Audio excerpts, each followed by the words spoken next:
नमस्कार, आप देख रहे हैं अपना फेवरेट डिबेट शो महाभारत। और महाभारत में आज बात होगी उस बाबा की जिस पर इतनी श्रद्धा, इतना प्रेम भक्तों ने लुटाया, लेकिन बाबा को वो रास नहीं आया।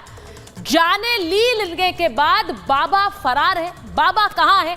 आज महाभारत में सीधे सीधे सवाल यही पूछ रहे हैं, क्योंकि बाबा पर, पाखंड के किरदार पर बाबा कब गिरफ्तार होंगे, सवाल आज पूरा देश ये पूछ रहा है। इसलिए पूछ रहा है क्योंकि इस बाबा के आश्रम में न जाने कितने लोग आते थे, कितने भक्त थे, कितने अनुयायी थे। आपके भी शहर में, आपके राज्य में भी कोई ना कोई एक ऐसा बाबा होगा जिसके सत्संग में, जिसके आश्रम में बहुत भीड़ लग रही होगी। बहुत से लोग वहां से कहते भी होंगे कि इस बाबा के आश्रम में आप जाइए। लेकिन इन बाबाओं को क्या ये प्यार और स्नेह, ये समर्पण रास नहीं आता है? क्योंकि इस बाबा के सत्संग में इतनी जानें चली गई, लेकिन बाबा लौट कर नहीं आए उन प्रताड़ितों से मिलने के लिए, उन भक्तों से मिलने के लिए जिन्होंने इतने साल इन बाबा की भक्ति में दे दिए। लेकिन ये बाबा गायब है, अपने भक्तों से मिलने भी नहीं आए।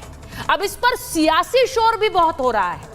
वहां जब मौत हुई तो इतना हंगामा मचा, लेकिन बाबा की गिरफ्तारी पर सब मौन है। आज महाभारत में सवाल यह भी पूछूंगी कि आखिर बाबा की गिरफ्तारी पर क्यों नहीं कोई बोल रहा है। मैं आपको सबसे पहले वो तस्वीर भी दिखाऊंगी जो बाबा के साम्राज्य की पोल खोलती है। लेकिन भक्तों की बात जरूर सुनिए जिनका मोह भंग हो गया।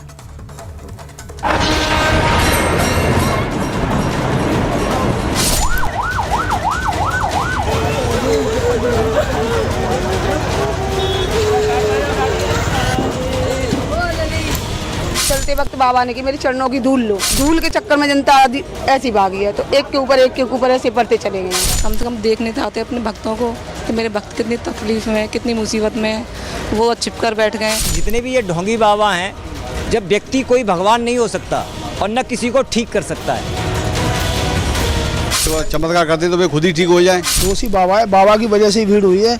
अभी कहीं भागवत कथा भी होती है, उसमें भी लोग सुनने जा सकते हैं। ये थोड़ी है कि किसी को सुनने वाले को आप जेल कर दो।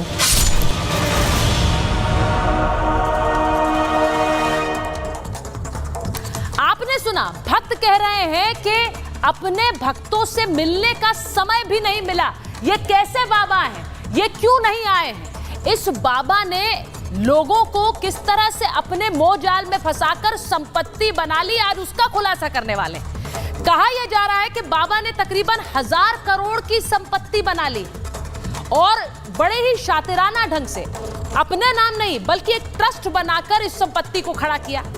जो सारी संपत्ति इस ट्रस्ट के नाम पर है, उस ट्रस्ट का नाम है नारायण विश्व हरि ट्रस्ट। अब इसी के नाम पर बाबा की 1000 करोड़ की संपत्ति है।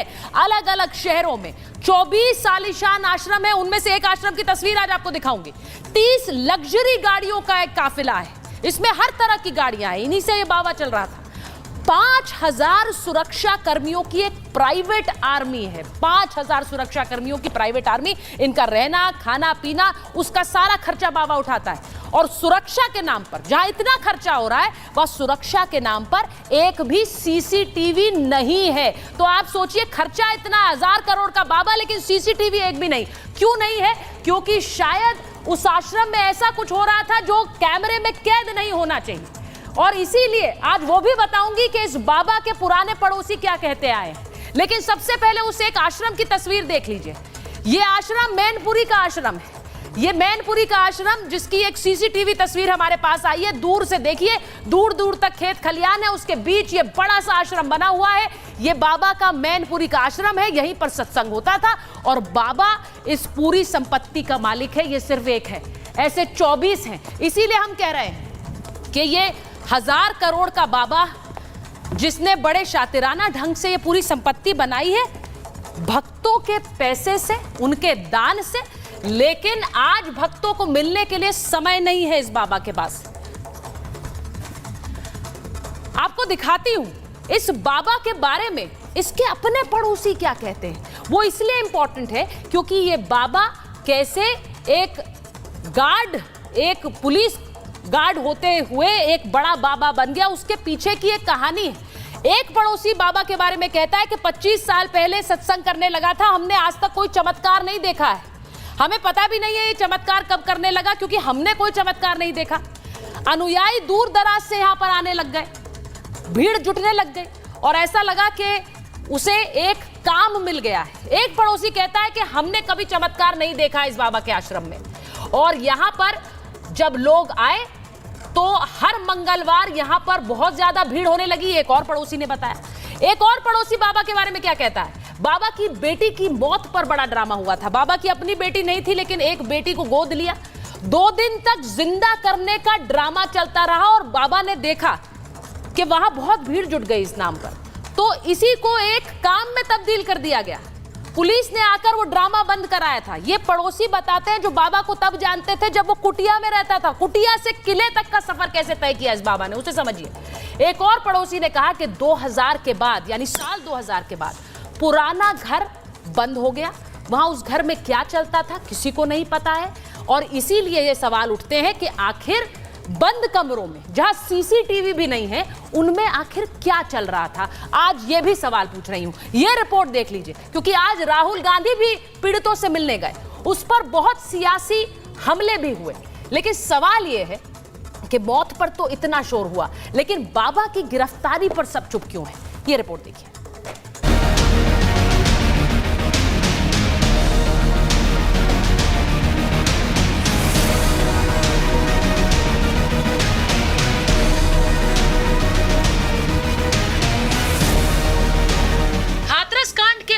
पाखंडी बाबा सूरजपाल की पोल खुलने लगी है। बाबा के रहस्यों से पर्दा उठने लगा है। पाखंडी सूरजपाल की संपत्तियों को लेकर चौंकाने वाले सच सामने आ रहे हैं। बाबा फिलहाल फरार है, लेकिन यूपी पुलिस उसके आश्रमों पर लगातार दबिश दे रही है। इसी कड़ी में सियासतदान भी कूद पड़े। राहुल गांधी आज पीड़ितों से मिलने पहुंचे, लेकिन पीड़ित महिला ने बता दिया कि साजिश किसकी थी। पूछ रहे थे आपकी माँ थी, कहाँ गई थी, सत्संग में गई थी, तो घटना किस तरह हुई। मैंने बताया उनको कि घटना किस तरह से हुई थी। चलते वक्त बाबा ने कि मेरी चरणों की धूल लो। धूल के चक्कर में जनता ऐसी भागी है, तो एक के ऊपर ऐसे पढ़ते चले गए हैं। पाखंडी सूरजपाल के भक्तों का दावा है कि उसके आश्रम में चढ़ावा नहीं लिया जाता, लेकिन इसके बावजूद बाबा की 1000 करोड़ की संपत्ति है। बाबा का साम्राज्य शहर शहर फैला है। यूपी, उत्तराखंड, राजस्थान, हरियाणा और दिल्ली में आश्रम है। बाबा के पास सैकड़ों बीघा जमीन है। आखिर ये सब कुछ आया कहाँ से? वही गांव है जहां पे बाबा का जन्म होता है और जहां से बाबा अपने साम्राज्य की शुरुआत करते हैं। अगर आप इस आश्रम के अंदर जाएंगे, क्योंकि ये बाबा का पहला आश्रम है, तो आपको ये ऊंची दीवारें, महल जैसी ये दीवारें आपको नजर आएगी, जहां पे मार्बल से जड़ी हुई है ये दीवारें। पाखंडी बाबा सूरजपाल के पास अकूत संपत्ति के साथ साथ 5000 सुरक्षा कर्मियों की एक प्राइवेट आर्मी है। उसी आर्मी में ब्लैक कैट कमांडोज भी शामिल हैं। महिला कमांडोज को गोपिका यूनिट का नाम दिया गया है। बाबा ने अपनी आर्मी को अलग अलग दस्तों में बांट रखा है। नारायणी सेना गुलाबी पोशाक पहनती है, गरुड़ योद्धा काली पोशाक पहनते हैं, वहीं हरिवाहक भूरी पोशाक में बाबा के सत्संग में सुरक्षा देते हैं। हर सुरक्षा कर्मी को अलग अलग कोड वर्ड दिया था। कोड वर्ड के हिसाब से यह तय होता है कि वो बाबा के कितने करीब जा सकता है। नारायण हरि परमात्मा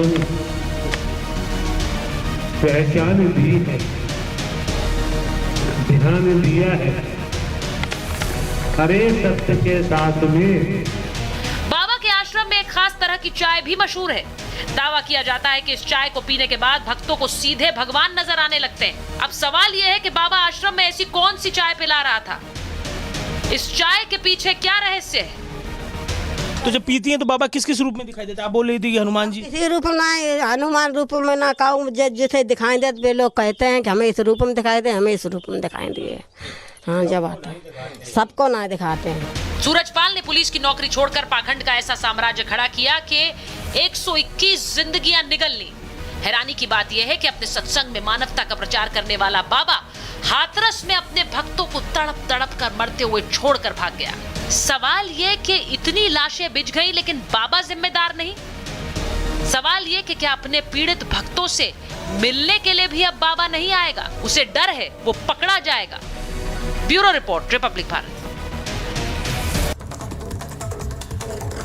आपने सुना कि किस तरह से बाबा के आश्रम से जुड़े जो लोग हैं वो कुछ ऐसे जो अभी भी बाबा को बेगुनाह बताते हैं और कह रहे हैं बाबा की भक्ति में लीन है, और कुछ ऐसे जो सवाल पूछ रहे हैं और डंके की चोट पर पूछ रहे हैं कि हमने परिवार खो दिया, बाबा क्यों नहीं आया। लेकिन इस बीच सियासी हमले बहुत हो रहे हैं। बीजेपी की प्रवक्ता अनिला सिंह जी हमारे साथ जुड़ गई हैं। हमारे साथ राजकुमार भाटी जी हैं, समाजवादी पार्टी के राष्ट्रीय प्रवक्ता हैं। यूपी पुलिस में एक्स डीजीपी विक्रम सिंह जी हमारे साथ जुड़े हुए हैं। अश्विनी दुबे जी हैं, वरिष्ठ वकील सुप्रीम कोर्ट के, हमारे साथ हैं। मैं एक बार सबसे पहले डीजीपी सर आपके पास आ रही हूं, क्योंकि इसमें सियासी हमला तो हो रहा है, शोर मौत पर बहुत था, लेकिन इस बाबा की गिरफ्तारी पर एक चुप्पी सी है। मैं आपसे पूछूंगी सर कि इस तरह के बाबाओं को पकड़ना क्या वाकई मुश्किल है? क्योंकि हमने इससे पहले देखा है, देश ने कई बाबा देखे और उसके बाद उनकी क्राइम गाथा भी देखी है। इन्हें क्यों नहीं पकड़ा जाता है?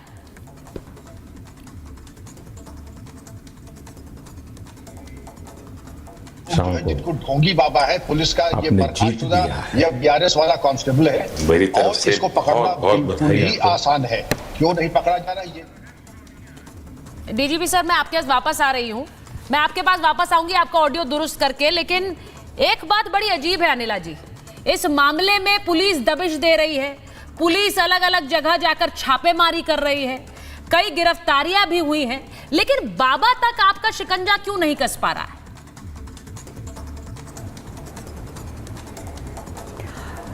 मेरी सबको राम राम। और बिल्कुल बाबा जो हैं वो कहाँ जाएंगे भाई?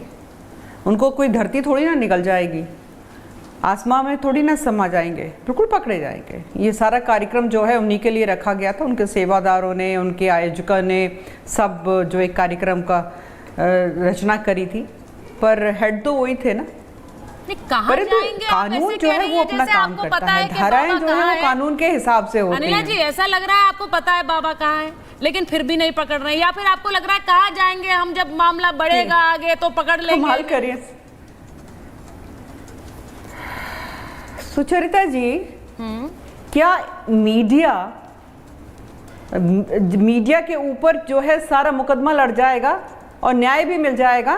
कुछ काम जो है न्याय प्रणाली और जो कानून व्यवस्था है उसके ऊपर भी छोड़ देना चाहिए। थोड़ा विश्वास हमारी जो संस्थाएं हैं उनके ऊपर भी छोड़ देना चाहिए ना।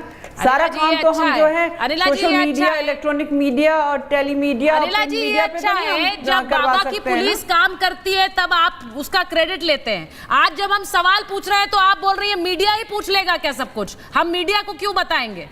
ये तो कोई बात नहीं हुई अनिला जी, सवाल तो हम पूछेंगे। इतनी मौत हो गई तो और जो बाबा है उसका नाम एफआईआर में नहीं है। ये बाबा अपने अनुयायियों की सुध लेने तक नहीं आया है। मैं सवाल किससे पूछूंगी? आपसे नहीं पूछूं तो? नहीं, बिल्कुल पूछिए। सवाल तो राहुल गांधी जी से भी पूछा गया, अखिलेश जी से भी पूछा गया, रामगोपाल यादव जी से भी पूछा गया, उत्तर दिया। बाबा के विषय में कुछ बोला उन्होंने? नहीं बोला ना। एक्शन कौन दिखाएगा? एक्शन जो है योगी बाबा ही करके दिखाएंगे, और विश्वास रखिए ना उनके ऊपर। एग्जैक्टली आप लोगों की डायरेक्शन उन्हें करना है, इसीलिए आपसे पूछ रही हूँ, वरना भाटी जी यहाँ बैठे हुए हैं, उनसे उनके खाते के अलग सवाल हैं। आपसे तो सबसे पहले सवाल यही होगा। भाटी जी के नेता सुचरिता जी, भाटी जी के बोलिए ना, एक सेकंड, एक चीज मैं बोलना चाह रही हूँ। भाटी जी के नेता ने तो ये कह दिया ना, अरे ये तो हादसा है, हादसा तो होते रहते हैं। इनके नेता ने कहा ना, हमारे नेता ने तो नहीं कहा। हादसा है, हादसे होते रहते हैं। ये बाबा बेगुनाह है। भाटी जी, आपके नेता, आपके सांसद इस तरह के बयान देते जा रहे हैं, ये तो बेगुनाह है, इसमें उनकी कोई गलती नहीं है। अब मेरा सवाल ये है कि इस मामले में भले ही एफआईआर नहीं हुई हो, लेकिन क्या ऐसे मामलों में आप पहले से क्लीन चिट देके बैठ जाएंगे? आपके नेता ये बयान देते रहेंगे तो ऐसा लग रहा है बचाने की कोशिश कर रहे हैं।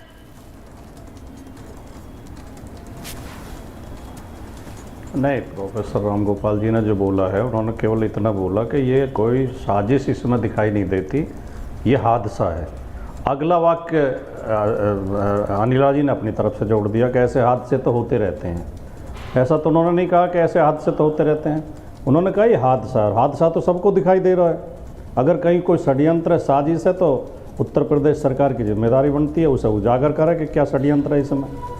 आपने जो अपनी रिपोर्ट में 3-4 बिंदु उठाए, बहुत कायदे से बहुत सही बिंदु आपने उठाए, मैं उनसे सहमत हूँ पूरी तरह। पहली बात तो हमें ये भी सोचनी पड़ेगी कि ऐसे बाबा फ्रॉड बाबा कैसे रातों रात तैयार हो जाते हैं, कैसे बड़ी प्रॉपर्टी खड़ी कर लेते हैं, कैसे लोगों को ठगते हैं। दूसरा ये भी महत्वपूर्ण सवाल है कि लोग, भोले भाले लोग इनके भुलावे में आ क्यों जाते हैं, चमत्कार की आशा क्यों रखते हैं, उन्हें ऐसी वैज्ञानिक शिक्षा दी जाए, इतना जागरूक किया जाए कि वो इनके बहकावे में ना आए। तीसरा आपका ये बिंदु भी महत्वपूर्ण है कि जब बाबा ने भीड़ जुटा ली तो उन्होंने मैनेजमेंट क्यों नहीं किया। जब उनके पास इतने संसाधन है, इतनी मैन पावर है, तो मैनेजमेंट होना चाहिए था। लेकिन इसका जो सबसे महत्वपूर्ण बिंदु है वो आपकी डिबेट में बिल्कुल नहीं आया, उसे भी जोड़िए आप। अच्छा सर, आप क्या सरकार और प्रशासन की भी कोई जिम्मेदारी है या नहीं है? प्रशासन से अनुमति ली गई थी और कहा गया था कि लगभग 80,000 लोग आएंगे। 80,000 लोगों के बीच में अगर प्रशासन ने अनुमति दी है तो प्रशासन की जिम्मेदारी बनती थी कि वो पर्याप्त मात्रा में पुलिस डिप्यूट करते, पर्याप्त मात्रा में एम्बुलेंस की व्यवस्था होती, फायर ब्रिगेड की व्यवस्था होती, डॉक्टरों की व्यवस्था होती। किसी हादसे से बचाव के लिए सरकार को, प्रशासन को चौकस रहना चाहिए था। और मैं तो राजनीति से ऊपर उठ के, पार्टीबाजी से ऊपर उठ के कहना चाहता हूं कि हमारे देश में क्राउड मैनेजमेंट की बहुत ज़्यादा कमी है। इस ओर हमारी सभी सरकारों को ध्यान देना चाहिए।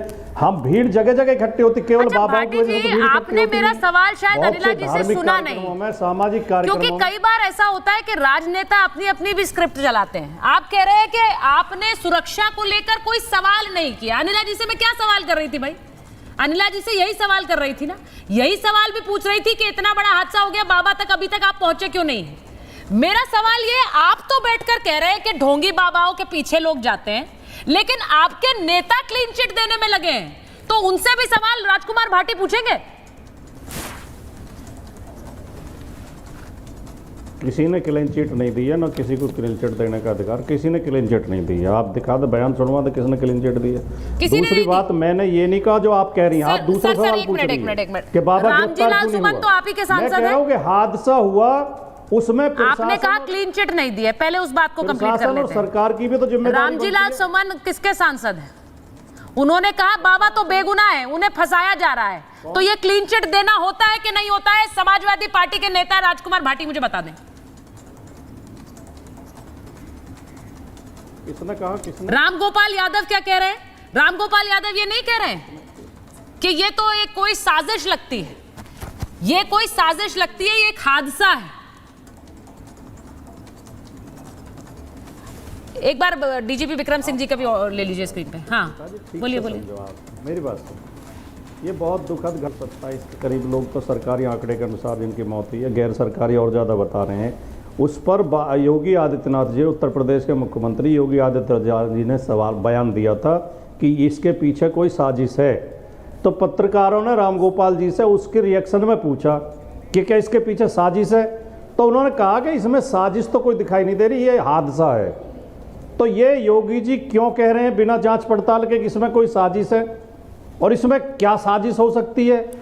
तो भोले भाले लोगों को कोई मरवाएगा, क्या साजिश हो सकती है? ये बिल्कुल व्यवस्था का फेल्योर है, सिस्टम का फेल्योर है। सिस्टम नहीं बनाया गया, वहाँ पे पर्याप्त व्यवस्था नहीं की गई, प्रशासन सोया हुआ था, सरकार सोई हुई थी, 80,000 लोगों की परमिशन थी, 2.5 लाख लोग इकट्ठे हो गए, LIU फेल थी, लोकल इंटेलिजेंस फेल थी, जिला प्रशासन फेल था, पुलिस फेल थी।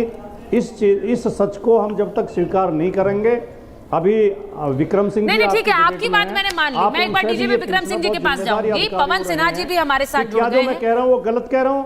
आप बिल्कुल गलत नहीं कह रहे हैं, आप बिल्कुल गलत नहीं कह रहे। सुनिए सुनिए भाटी जी, आप बिल्कुल गलत नहीं कह रहे। आप कैसे गलत कह सकते सर?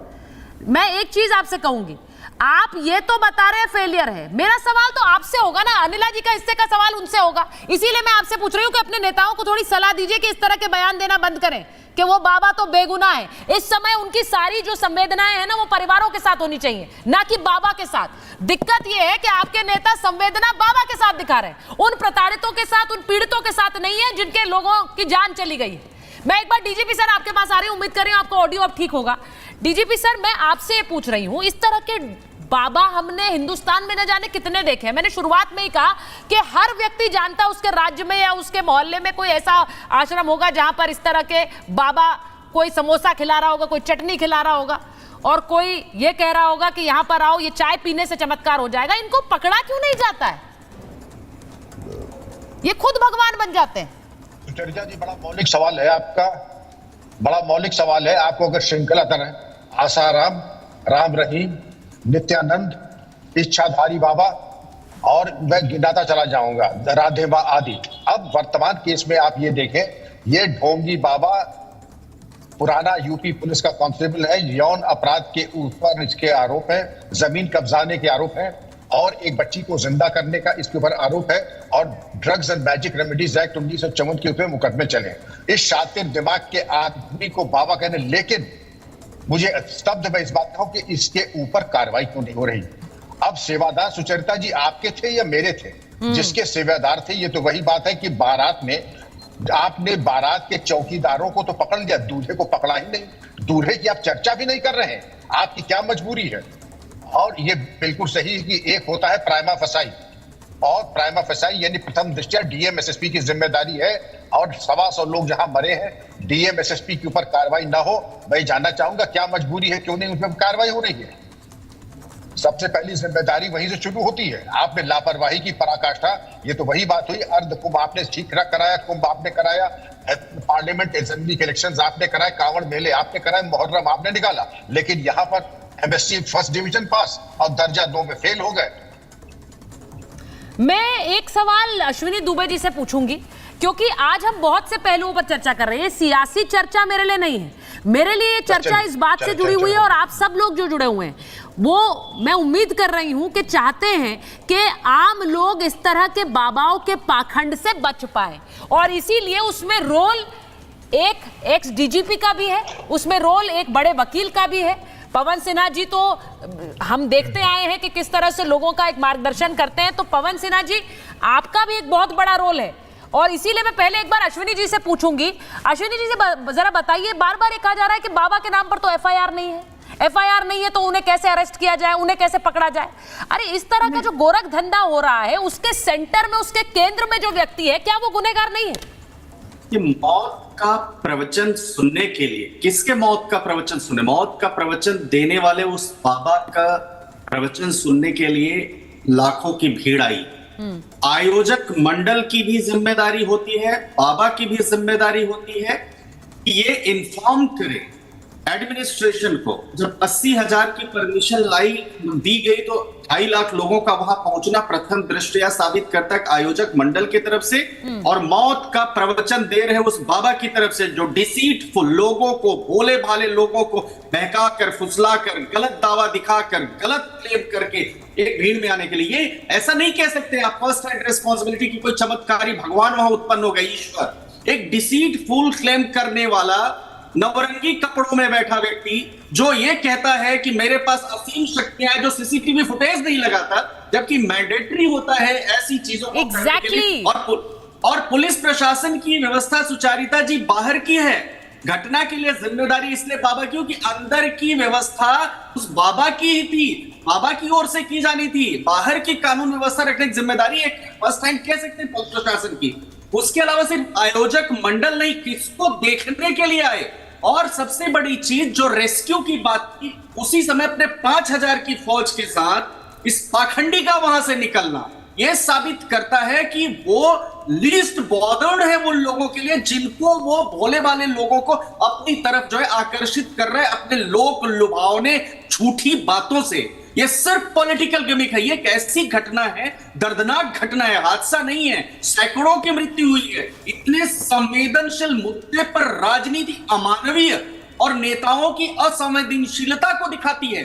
सुचारिता जी, बड़ा गंभीर मसला है, एंट्री एग्जिट पॉइंट नहीं बना था। आदरणीय विक्रम सिंह जी हैं यहाँ पर, उनसे पूछिए, आदरणीय पवन सिन्हा जी हैं, उनसे भी पूछिए, भाटी साहब, बियानीला जी हैं, आने जाने के लिए जहां रास्ता नहीं बनाया गया हो, एक कच्चा रास्ता हो, प्रथम दृष्टया यह साबित करता है कि फेलियर था वहां पर। 2.5 लाख लोग पहुंच जाए और दूसरा आयोजक फरार हो जाए। आयोजक के साथ ये प्रवचन देने वाला, जो डिसीटफुल प्रवचन देने वाला, जैसा उन्होंने कहा कि ब्लैक मैजिक के हमारे यहाँ जो बैन है, लॉ जिसको नहीं परमिट करता है, वो आता है, सीसीटीवी फुटेज नहीं होता। क्या चमत्कार दिखा रहा है? सी बात है। मैं आपको बताऊं पवन सिन्हा जी, मैं आपसे आपके पास आ रही हूं क्योंकि आप एक तरह से अपने आपके आश्रम में बहुत से लोग आते हैं, वो बहुत से सवालों के साथ आते होंगे। देखिए, क्योंकि आध्यात्म का सवालों से तो जुड़ाव है ही, तो बहुत से सवालों के साथ आते हैं। तो क्या उन सवालों के जवाब में आप उन्हें ऐसी चाय पिलाते हैं जिसके बाद उन्हें भगवान दिखने लग जाते हैं? क्या आप उन्हें समोसा खाने को कहते हैं जिसकी चटनी के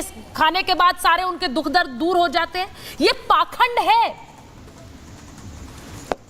बिल्कुल ठीक कहा आपने, ये 100% ऐसा कुछ भी संभव है ही नहीं धरती के ऊपर। ऐसा कोई व्यक्ति नहीं, कोई ऐसी शक्ति नहीं। जो एकमात्र शक्ति है वह है ईश्वर। हमारा जो कर्तव्य है वो ये है कि व्यक्ति का आत्मविश्वास बढ़ाएं, उसे मनोबल दे और उसका ज्ञान बढ़ा के उसको ईश्वर की तरफ प्रवृत्त करें। हम अपनी तरफ प्रवृत्त नहीं कर सकते, हमारे नियम बड़े सख्त हैं। हम कभी भी भगवान के रोल में हो ही नहीं सकते। हम केवल एक सत्संग होल्ड कर सकते हैं जिसमें प्रश्नों का उत्तर दिया, ज्ञान दिया और कहा कि अब आगे की बात ईश्वर जाने, और मेडिकल प्रॉब्लम है तो चिकित्सक जाने, उसमें मैं कुछ नहीं कर सकता। अगर मैं मेडिकल प्रैक्टिशनर नहीं हूँ तो मुझे उसको कहना चाहिए कि ये प्रॉब्लम है, अब इसके लिए आप किसी योग्य चिकित्सक से चिकित्सीय सलाह लीजिए। तो ये शेयर पाखंड है जहाँ व्यक्ति खुद भगवान बनता है और कहता है मेरी धूल ले लो तो ये हो जाएगा, मैं जल डाल दूंगा तो ये हो जाएगा। ऐसा कुछ भी संभव नहीं है। कर्ता भाव केवल एक ही व्यक्ति पर है और वह है ईश्वर। रही बात वहां के सिस्टम की, हालांकि हमारे आदरणीय डीजीपी साहब इस मामले को बहुत अच्छे से समझाएंगे। मैं तो सिर्फ इतना जानता हूं कि मल्टीपल एंट्री होनी चाहिए, मल्टीपल एग्जिट होनी चाहिए और छोटे छोटे पॉकेट्स बने हुए होने चाहिए जिसमें भीड़ को उस घेरे के अंदर रखा जाए। मान लिए एक जगह स्टैम्पीड होती है तो वो एक ही पॉकेट अफेक्टेड होगी, वो पूरा पंडाल अफेक्टेड नहीं होगा। ऐसा ये प्राइवेट आर्मी वाली जो बात है, मैं एक चीज इसे पूछना चाहूंगी, क्या इसमें किसका रोल है? डीजीपी सर, मैं आपसे पूछ रही हूं, यहाँ पे सत्ता पक्ष विपक्ष दोनों के लोग बैठे हैं और ये स्वाभाविक है कि सियासत में इस तरह के मामले उठते हैं तो एक तरह से दोषारोपण होता है, लेकिन जिम्मेदारियां सबको अपनी निभानी होंगी। बाबाओं की वाहवाही करने वाले लोग नहीं बच के जा सकते हैं और बाबा इतना बड़ा आश्रम चला रहा है जिसमें 5000 की प्राइवेट आर्मी चल रही है, पुलिस को वहां आने नहीं दिया जाता है, तो सरकार क्या कर रही थी? सवाल ये भी उठेंगे। सुचरिता जी, सबसे पहले कानून समझ लें, ये बाबा के बाउंसर्स हैं जिनको हम प्राइवेट आर्मी कह रहे हैं, ये बाउंसर्स हैं और ये भी दूसरे ये छोटे गुंडे हैं और इनका कोई औचित्य नहीं है कि पुलिस, और पुलिस के वो पुलिस क्या है जो अंदर घुस के कहे कि तुम निकल जाओ यहाँ से, सारा इंतजाम हमारा।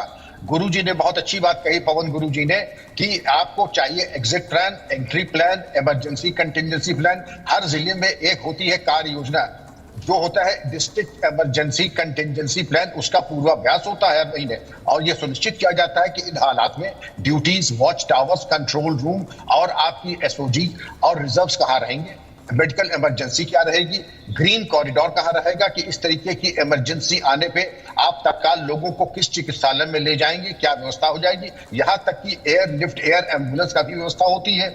यहाँ आपने देखे सुचरिता जी, लगता है इन्होंने 80,000 कहा, आपने मान लिया, जबकि हर थाने में त्योहार रजिस्टर होता है, LIU की रिपोर्ट होती है। इस बाबा जिसके ऊपर 2 बार अपने एप्लीकेशन से ज्यादा भीड़ इकट्ठा करने के केसेस हैं, ये तो LIU को दे देना चाहिए था। ये आदमी झूठा है और कहेगा 80, मंगाएगा 3। अच्छा, हमने मान लिया बाबा झूठ बोला और 2.5 लाख आदमी जब सुचरिता जी इकट्ठा होते हैं तो 8 घंटे लगते हैं। उस 8 घंटे में क्या स्थानीय पुलिस LIU ने, क्या वो हाथ पे हाथ धरे बैठे थे? कोई भी प्रोफेशनल पुलिस फोर्स वहां पर रीइंफोर्समेंट, कंट्रोल, कंटिजेंसी प्लान, वहां पर रीइंफोर्समेंट भेजती, 2 कंपनी PAC भेजती और वहां CCTV वॉच टावर लगाते, लेकिन ऐसा सुचरिता जी कुछ नहीं हुआ। क्यों नहीं किया? क्या ये बिल्कुल ही किंग कर्तव्य विमूढ़ थे? क्या वो भी सम्मोहित हो चुके थे? अरे मैं तो समझ रहा हूं, अब मैं क्या कहूं, मैं तो बड़ा निराश हूं इस तरीके की व्यवस्थाओं के ऊपर। मैं एक चीज, आपने जो इस तरह की व्यवस्थाओं की बात की है, मैं एक चीज बड़ा आज सवाल पूछना चाहती हूँ कि वहां पर पीड़ितों से मिलने आज राहुल गांधी पहुंचे थे। बाटी जी, आपसे पूछ रही हूँ क्योंकि अब तो राहुल जी के भी सवाल आप ही से पूछे जाएंगे। वो पहुंच गए वहां मिलने पीड़ितों से, उन्होंने पूछा बताइए कौन जिम्मेदार है। वहां पीड़ित बोल रहे हैं बाबा जिम्मेदार है। अब मैं, और इसमें मुझे नहीं लगता कि कोई 2 राय है कि बाबा इसके लिए जिम्मेदार है। अब वहां पर जब ये बात होती है तो सवाल पूछे जाते हैं कि वो चुन चुन कर ऐसी जगह पर कहाँ जाते हैं जहां पर बीजेपी शासित राज्य होते हैं। वो तमिलनाडु क्यों नहीं गए? वहां कितने लोगों की मौत हुई थी, याद है आपको भाटी जी?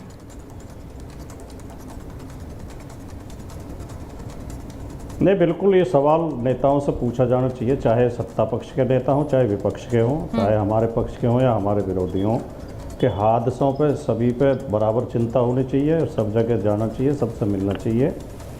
लेकिन ये तो दोनों तरफ से पूछा जा सकता है। बिल्कुल पूछा जाएगा। जब मणिपुर जैसी घटना पर प्रधानमंत्री बोलते नहीं है तो तब भी सवाल उठता है। सही बात। लेकिन जहाँ तक आप बाबा के बारे में पूछ रही हैं, तो बाबा की खूब गहराई से जांच होनी चाहिए, उसके घपले घोटालों की, उसकी प्रॉपर्टी की, उसके क्या पाखंड हैं, किस तरह लोगों को बहकाया, क्या किया। लेकिन जो दूसरे बाबा हमारे मुख्यमंत्री की कुर्सी पर बैठे हैं, उनकी असफलताओं की भी जांच होनी चाहिए कि ऐसा असहाय प्रशासन क्यों हो गया है कि कम से कम हादसे के बाद तो एकदम सक्रिय नज़र आना चाहिए था प्रशासन। बहुत लोगों को तो मरने से बचाया जा सकता था अगर समय पर एम्बुलेंस उपलब्ध होती, अस्पतालों में इलाज उपलब्ध होता, अस्पतालों में डॉक्टर उपलब्ध होते। स्ट्रेचर तक नहीं थी उनको घायलों को उठाने के लिए, एम्बुलेंस तक की व्यवस्था नहीं थी, अस्पताल में लेके जाए गए। तो बताइए अनिला जी, जो सवाल भाटी जी पूछ रहे हैं, कह रहे हैं कि वहाँ पे बहुत से लोगों को बचाया जा सकता था अगर व्यवस्था होती। अनिला जी डायरेक्ट जवाब दे दीजिए। नहीं, बिल्कुल ठीक बात कह रहे हैं। व्यवस्था होती तो बहुत सारे लोगों को बचाया जा सकता था। बहुत सारी बातें हैं, बहुत सारा क्वेश्चन मार्क है, पर इस बीच में आपने एक बहुत अच्छा प्रश्न जो है भाटी साहब से पूछा, जिसका उत्तर ना देके वो दाएं बाएं हो गए। आपने पूछा कि भाई ना तो ये पश्चिम बंगाल जाते हैं, संदेश खाली होता है जब, ना तमिलनाडु जाते हैं जहाँ 50 से ज़्यादा लोगों की मृत्यु हो जाती है। ऐसे राज्य जहाँ पर ये या इनके अलाइड पार्टनर्स की सरकार होती है, वहाँ तो ये लोग जाते नहीं हैं। ठीक है, यहाँ पर संवेदना दिखाने आए, बहुत अच्छी बात है, आना चाहिए। आप एक पार्टी के मुखिया हैं, प्रैक्टिकली डिफैक्टो मुखिया तो यही है, चाहे वो हो चाहे अखिलेश जी तो मुखिया हैं। हाँ, प्रियंका वाड्रा जी, आप लोग आइए, शौक से आइए, पर आप कोई कमेंट नहीं करते हैं बाबा के ऊपर, राजनीति करते हैं, पूरा मीडिया का तामझाम लेकर जाते हैं। हाँ बिल्कुल, कुछ देखिए, बहुत सारी चीज़ें हैं, बहुत सारे प्रश्न हैं, जो इन्वेस्टिगेशन हो रहा है, जो न्यायिक जांच कमेटी भी बैठा दी गई है, वो सारे के सारे उत्तर हमको मिल जाएंगे। पर ये हमारी तरफ उंगली उठा रहे हैं, तो 3 उंगलियां इनकी तरफ भी तो उठ रही हैं, इनसे पूछे जवाब। अनिला जी उनके तरफ बहुत सारे सवाल है, वो मैंने उनसे पूछे हैं। उनके नेता की फोटो बाबा के साथ आती है, यहाँ भाटी जी बोल रहे हैं कि वो पाखंडी बाबा है। तो सबसे पहले तो यही पूछा जाएगा कि आपके नेता इस पाखंडी बाबा के साथ क्या कर रहे थे भाटी जी। लेकिन उसकी वजह से अनिला जी आप इन सवालों से नहीं बच सकती है कि प्रशासनिक रूप से बाबा की गिरफ्तारी के लिए आपने क्या किया है। आप कह रही है बाबा कहाँ जाएंगे, वो तो पकड़े ही जाएंगे। अरे लोगों को ये सवाल के जवाब में ये बताइए कि पकड़ लिया है। दोनों लोगों से सवाल पूछ रही हूं आज, क्योंकि इस देश ने एक लंबा इतिहास ऐसे बाबाओं का देखा है जिन्होंने खूब संपत्ति अर्जित की है, लोगों को किस तरह पाखंड के जाल में फंसाकर वो संपत्ति अर्जित की है। ये पहले बाबा नहीं है जिनके बारे में हम बात कर रहे हैं। हर कोई जानता है कि इस तरह के बाबा इस देश ने देखे हैं। स्वामी नित्यानंद को आप देखते रहे, 10,000 करोड़ की संपत्ति के मालिक है ये स्वामी नित्यानंद, 10,000 करोड़। और कैलाशा नाम से एक द्वीप भी इन्होंने खरीद लिया। अब सोचिए कि कितना पैसा इस बाबा के पास हो। 2019 में नित्यानंद भारत से भाग गया था क्योंकि आरोप लगे थे, रेप और किडनैपिंग जैसे कई गंभीर आरोप लगे, जिसके बाद ये यहां से भाग गए। उसी के साथ बाबा रामपाल, इनको कौन नहीं जानता, हिसार के सतलोक आश्रम के संचालक थे और वहां पर डेरे की कीमत ही सिर्फ 100 करोड़ बताई जाती है। डेरे में 5 मंजिला घर, लंबा स्विमिंग पूल, ये सब तस्वीरें देश ने देखी थी। एसी कमरे, मसाज बेड्स, जिम इक्विपमेंट, सब कुछ रखा हुआ था एक बाबा के आश्रम में। और वहां अवैध गर्भपात सेंटर और हत्या, आश्रम में हथियार रखने के आरोप में कैसे इन पर आरोप लगे थे। यही सिर्फ नहीं है, नित्यानंद रामपाल नहीं है, राम रहीम सबसे रईस बाबाओं में शुमार है राम रहीम। और 1455 करोड़ की प्रॉपर्टी लगभग इनकी मानी जाती है। सिरसा के डेरे में वहां सच्चा सौदा के वो प्रमुख है और वहां से राम रहीम पर मर्डर और रेप जैसे आरोप है जिसकी सजा काट रहा है। ये सिर्फ राम रहीम की बात कर रही हूं। उसके अलावा आसाराम बापू, जिनको लोग बापू कहते हैं, आसाराम बापू, देश में 400 से ज्यादा आश्रम है और 400 से ज्यादा आश्रम, 1500 से ज्यादा सेवा समितियां हैं आसाराम बापू की, 17,000 से ज्यादा बाल संस्कार केंद्र हैं, बाल संस्कार केंद्र। देश भर में 40 से ज्यादा गुरुकुल। और आरोप क्या लगे इन पर? रेप और किडनैपिंग के आरोप लगे, जिसमें दोषी भी करार हुए। आसाराम को आजीवन कारावास हुआ है। तो सोचिए, ये पहली बार नहीं है इस तरह के बाबा सामने आए। लेकिन मेरा सवाल सबसे बड़ा यही है, निशा जी हमारे साथ जुड़ गई हैं, साइकोलॉजिस्ट हैं। निशा जी, जरा मुझे बताइए, आज एक बड़ी अजीब सी बात सामने आई। एक महिला कैमरे पर आकर बोलती है, ऐसी चाय हम पीते थे आश्रम में जाकर, बाबा का आशीर्वाद था और उस चाय को पीने के बाद हमें भगवान नजर आते थे। ये बाबा हैं और इनके आश्रम में लोग जा रहे हैं, उन्हें ही भगवान समझ रहे हैं। कैसे हो रहा है ये जितने भी बाबा की आपने बात की है, और ऐसे और भी कितने बाबा हैं जो ये बोलते हैं कि हमारे पास सुपर नेचुरल पावर्स हैं, हमें बहुत ज्ञान है और हम दुनिया को ठीक कर देंगे। तो पहली चीज़ ये है, ये सब बाबा एक ग्रेंडियोसिटी, डिल्यूजन ऑफ ग्रेंडियोसिटी कहते हैं, या जीडी के नाम से ये जाना जाता है। जब इंसान को ऐसा लगता है कि मेरे पास एक सुपर पावर आ गई है और वो सारी दुनिया को ठीक कर सकता है। तो जितने भी ये बाबा है वो कहीं ना कहीं ग्रेंडियोसिटी ऑफ, डिल्यूजन ऑफ ग्रेंडियोसिटी से सफ़र कर रहे होते हैं। और ये डिल्यूजन ऑफ जो ग्रेंडियोसिटी है वो कहीं ना कहीं लो सेल्फ एस्टीम और डिप्रेशन से कोरिलेट होता है। और अपनी इमोशंस को पॉजिटिव रखने के लिए लोग और ऐसे बाबा अपने आप को ऐसे शब्द बोलते हैं और दुनिया को इससे प्रभावित करते हैं। रही बात जितनी भी हमारी दुनिया है, जैसा कि एक औरत ने बोला कि चाय पीकर मैं मंत्रमुग्ध हो गया, तो कहीं ना कहीं आपको ये समझना पड़ेगा कि इमोशनल फूल हिप्नोटाइज करना ये एक नॉर्मल चीज हो गई है। आप पिए भी नहीं कुछ, मैंने कुछ खाने में मिला दिया, ये बहुत नॉर्मल है। आप नशे के बिस्किट दे देते हैं, उसके बाद बहुत बार कई बार ट्रेन्स में ऐसा कुछ हो जाता है बुरा आपके साथ। रही बात सिर्फ इतनी ही नहीं, डिल्यूजन्स के साथ साथ एल्यूजन्स भी होते हैं, हेलुसिनेशंस भी होते हैं, और इसके बहुत सारे रीजंस हैं। हमारी पब्लिक इमोशनल है और उन्हें फूल बनाना, मूर्ख बनाना बहुत आसान है। एक लाइन होती है रिलीजन के प्रति, फेथ के प्रति अपना लगाव होने की, पर जब आपको ऐसे लोग बोलते हैं कि चाय पीकर ही मंत्रमुग्ध हो गए, अब चाय हो सकता है स्वादिष्ट बनी हो, वहां का ऑरा कैसा था, आपने वहां पर धूप जलाई हुई है, वहां पर परफ्यूम्स चल रहे हैं, क्योंकि आजकल जितने भी बाबास के आश्रम होते हैं, नहीं देखिए, एक चीज बड़ी क्लियर है। एक और महिला ने एक बार इससे पहले बोला, एक महिला ने ऐसा बोला कि हमें तो 10 सर वाले भगवान नजर आए। अब नहीं पता हमें कि उस चाय में ऐसा क्या मिलाकर पिला रहे हैं भाई कि 10 सर वाला कोई भी व्यक्ति हमें 2 बार 3 बार दिखने लगता है जब इस तरह का कोई भी ऐसा पदार्थ मिला दिया जाए। तो हमें नहीं पता उस चाय में क्या मिलाया जा रहा था, लेकिन इस तरह का पाखंड चल रहा था। पोस्टर लगे रहते थे, लोग जा रहे थे वहां आश्रम में, लाखों की भीड़ वहां पर जुट रही थी, ये सब चल रहा था। मेरा सवाल आपसे है भाटी जी, और फिर आप अनिला जी से सवाल पूछ सकते हैं, क्योंकि ऐसा डिबेट में लग रहा है वो आपसे सवाल पूछ रही है, आप उनसे सवाल पूछ रहे हैं, मेरे सवालों का जवाब दोनों नहीं दे रहे हैं। मैं आपसे सवाल ये पूछ रही हूं कि आपने माना ये बाबा पाखंडी है, माना ना, ये बाबा पाखंडी है, आप खुद ही कह रहे हैं। तो अगर बाबा पाखंडी हैं तो एक बड़े नेता उनके आश्रम में जाते हैं, उनके साथ तस्वीर सामने आती है, तो लोग पूछेंगे ना पाखंड को बढ़ावा क्यों दे रहे हैं आपके नेता। देखिए, राजनीतिक लोगों को कहीं बुलाया जाता है सम्मान से, तो वो जाते हैं आमतौर पर सत्संग वगैरह में, रामलीलाओं में, धार्मिक आयोजनों में, खेल की प्रतिस्पर्धाओं में। अब जिन बाबाओं के अभी आपने नाम लिए जो हत्या और बलात्कार जैसे आरोपों में जेल के अंदर बंद हैं और जिनमें से एक को सजा भी हो चुकी है, उनके साथ आपको माननीय मोदी जी से लेकर आडवाणी जी, अटल बिहारी वाजपेयी जी, योगी आदित्यनाथ जी, तमाम नेताओं के आपको फोटो और वीडियो मिल जाएंगे उनके आश्रमों में, उनके सत्संग में, उनके समर्थन में बोलते हुए। हमारे नेता तो खाली गए थे, उनके समर्थन में तो बोल कर नहीं आए, उनके समर्थन में बोलते हुए मिल जाएंगे। मोदी जी के वीडियो राम रहीम के समर्थन में बोलते हुए भी हैं, आसाराम जी के समर्थन में बोलते हुए भी हैं।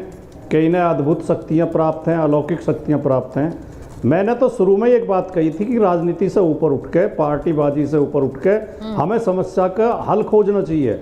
महाराष्ट्र में एक कानून है जो लंबे संघर्ष के बाद और कई लोगों की बलिदान के बाद बना।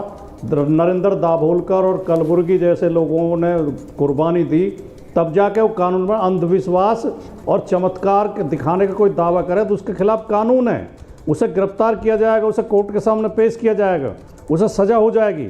तो ऐसा कानून उत्तर प्रदेश सरकार लेके आए, हमारी पार्टी समर्थन करेगी। मैं आपके चैनल पर ये घोषणा कर रहा हूँ, जड़ समस्या की जड़ पे प्रहार करो।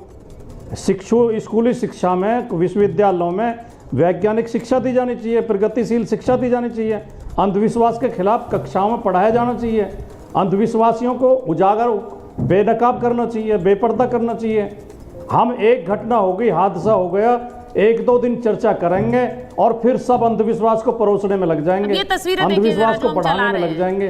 इस तरह तो तस्वीरें जो हम चला रहे हैं हल नहीं होगी। ये तस्वीरें देखकर कोई समझ सकता है, मुझे नहीं समझ आता, लेकिन क्या जो लोग टीवी पर देखते हैं और आप जैसे नेता देखते हैं, अनिला जी आप एक पढ़ी लिखी नेत्री हैं अपनी पार्टी के, भाटी जी हैं, वो तो वकील भी हैं, मुझे ये बताइए कि वो आप लोग ये तस्वीरें देखकर क्या समझते हैं? ये लोग क्या अपने अनुयायियों का भला कर रहे हैं? कतई नहीं कर रहे हैं। उन्होंने कहा कि क्रैकडाउन के लिए एक आप ऐसा प्रस्ताव लाए, हम तो साथ चाहते हैं, साथ में ऐसे बाबाओं की भरमार है। यहां तो एक बाबा नहीं पकड़ा जा रहा।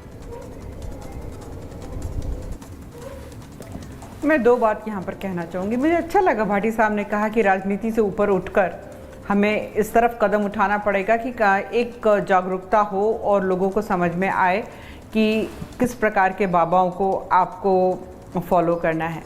तो अब ये कहते हैं ना, it is a high time जो इस प्रकार के जो धार्मिक कार्यक्रम होते हैं, समागम होते हैं, रिलीजियस कॉन्ग्रीगेशंस होते हैं, उनके लिए प्रोटोकॉल बनना चाहिए, जो कि अभी तक नहीं है, बनना चाहिए। कई बार प्रशासन भी अपने हाथों को बंधा हुआ पाता है, क्योंकि कोई एक प्रॉपर प्रोटोकॉल उनके पास है ही नहीं कि क्या फॉलो करना है और क्या नहीं करना है, वो होना चाहिए। दूसरी बात मैं यहाँ पर कहना चाहूँगी, बिल्कुल एक सड़ी मछली पूरे तालाब को गंदा कर देती है, पर भारत तो वो धरा रही है ना जहाँ एक से एक महान महात्मा, संत, बाबा, योगी रहे हैं और अब भी हैं।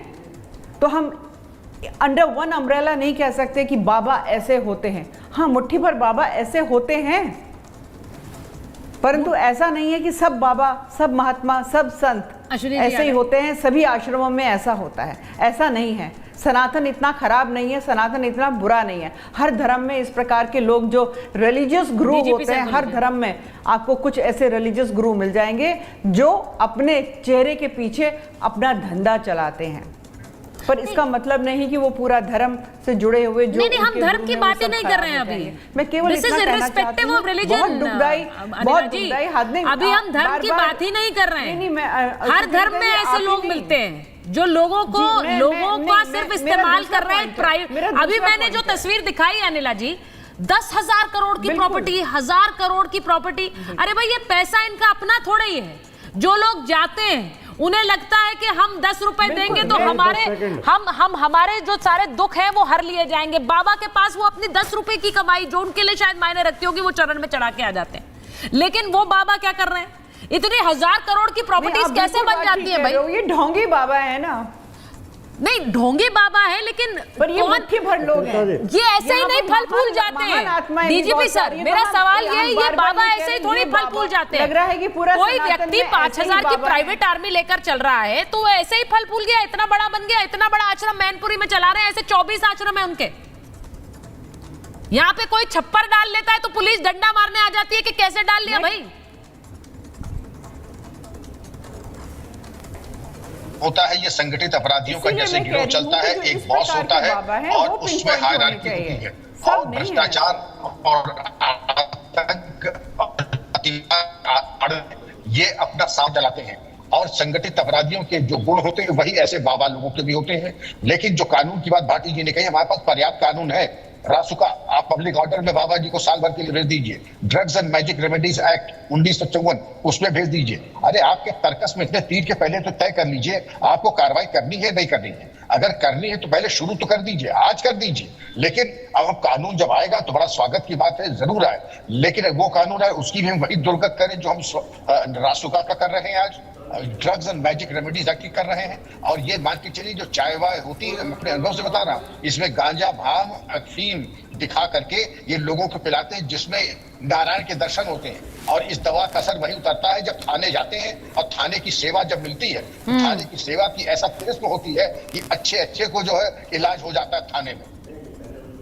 अच्छे का इलाज हो जाता है, लेकिन मुश्किल ये पड़ती है कि जब ये बाबा इतने बड़े हो जाते हैं कि इनके समर्थकों की एक पूरी लंबी चौड़ी भीड़ हो जाती है, तो हर नेता को उस भीड़ का समर्थन भी चाहिए। होता यही है, और इसीलिए फिर हम राजनीतिक हित के चलते ऐसे बाबाओं पर क्रैकडाउन करने से बचते हैं, क्योंकि हमें लगता है इस बाबा पर क्रैकडाउन किया तो उनके सारे भक्त यानी कि हमारे सारे वोट चले जाएंगे। ये होता है कि नहीं होता है? ये फैक्ट है। पवन सिन्हा जी आप बताइए। मैं इसलिए पूछती हूं क्योंकि भाई उनकी कितने चर्चाएं हो रही हैं। ये तस्वीरें जो मैं इस वक्त चला रही हूं, बड़े बड़े आश्रम में लग रहे हैं टेंट, उसमें लोग आ रहे हैं और वहां वीडियो चलाने की अनुमति नहीं है। आप वीडियो नहीं चला सकते। और कई हमने तस्वीरें चलाई जब प्राइवेट आर्मी पर लोग, जो उनकी प्राइवेट आर्मी है वो लोगों को हटा रही है कि वीडियो कोई नहीं लेगा। ऐसा क्या कर रहे हैं कि वीडियो नहीं ले रहे? आप लोग बोलते हैं ऐसे कि वीडियो नहीं चलाना है, कुछ भी हमें यहाँ पे चाहिए नहीं कि कुछ कवर हो। सॉरी मैं आपको बार बार ऐसे पूछ रही हूँ, लेकिन मैं जानती हूँ कि आप ऐसा नहीं करते, इसलिए पूछ रही हूँ। कोई भी वीडियो बनाए तो इसमें कोई प्रॉब्लम की बात नहीं, एक अच्छी बात है।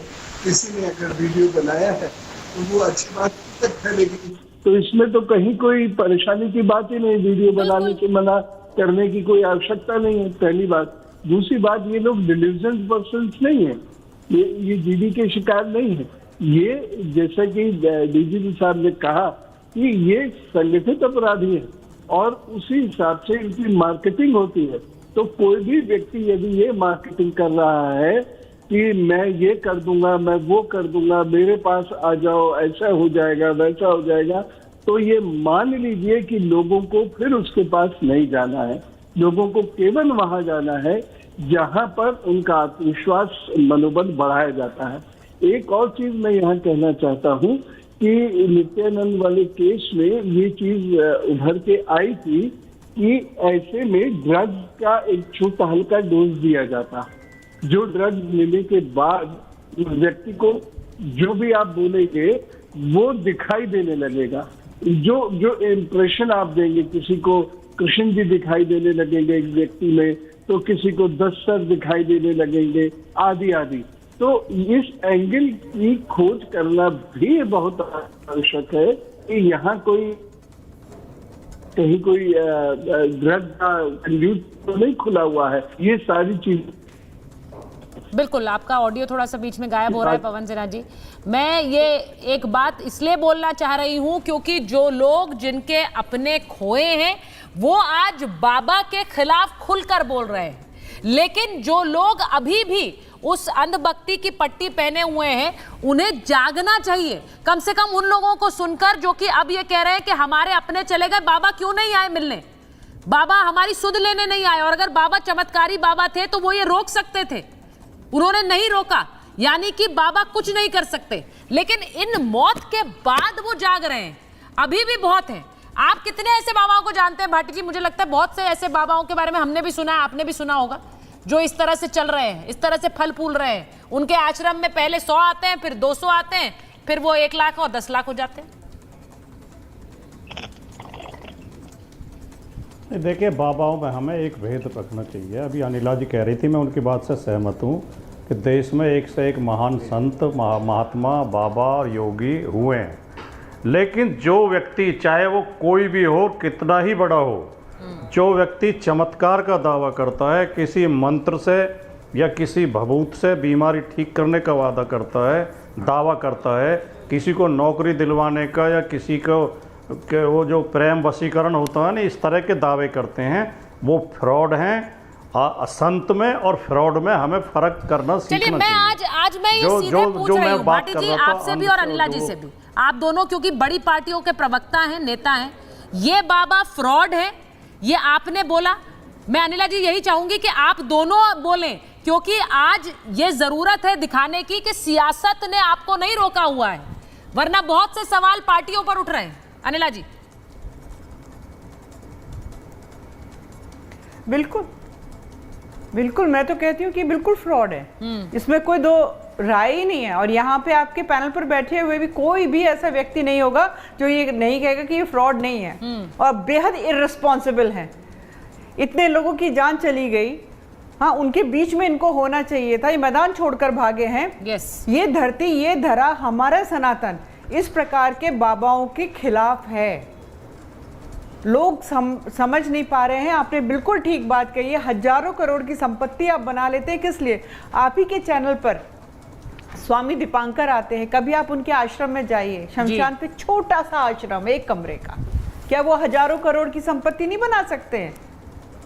परंतु यहाँ पर आप देख लीजिए इस प्रकार के लोग भी हैं, दूसरी तरफ आप देख लीजिए हजारों आश्चर्य होता की है। संपत्ति बनाए बहुत से ऐसे लोग होते हैं जो शायद अपने माँ बाप की उतनी सेवा ना करते हो जितनी आश्रम में जाके ऐसे ढोंगी बाबाओं की सेवा कर लेते हैं। तो जो लोग बापू, पिताजी इस तरह के शब्द इन पाखंडियों के लिए इस्तेमाल करते हैं, वो मुझे लगता है आंखें खोलें और अपने घर के बुजुर्गों की उतनी सेवा कर लें तो शायद ज्यादा भला होगा। यहाँ कोई भला नहीं होने वाला है। बहुत बहुत धन्यवाद आप सबका महाभारत में जुड़ने के लिए।